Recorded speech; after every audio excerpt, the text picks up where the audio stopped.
Hello viewers, আজকে আপনাদের দেখাবো আপনারা কিভাবে মোবাইলের স্ক্রিন রেকর্ডার করবেন। আমি যেরকমভাবে স্ক্রিন রেকর্ডার করছি আপনারা এরকম স্ক্রিন রেকর্ডার করবেন। তার জন্য এটাই আজকে আপনাদের দেখাবো। তাহলে চলুন আজকের ভিডিওটা শুরু করা যাক।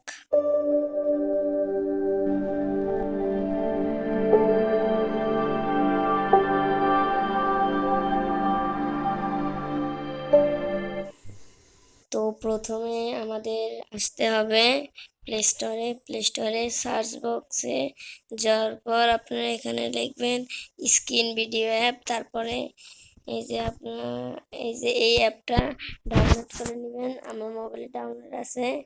তারপরে এটা ডাউনলোড করার পর এটা ওপেন করে তারপরে আবার একদম ব্যাকে চলে আসবেন। ব্যাকে আসার পর আপনাদের এই যে মোবাইলে উপরে একটা অপশন পাবেন, নতুন অপশন দেখতে পাচ্ছেন নোটিফিকেশন বক্সে এখানে পাস লেখা আছে, স্টপ লেখা আছে, টুলস লেখা আছে। আমি যেহেতু ভিডিও করতেছি তার জন্য এরকম এসেছে। আপনারা এরকম ভাবে ভিডিও বানাতে পারবেন স্ক্রিন রেকর্ডার ভাবে। আজকের ভিডিও এই পর্যন্তই ছিল। সবাই ভালো থাকবেন, সুস্থ থাকবেন। আল্লাহ হাফেজ।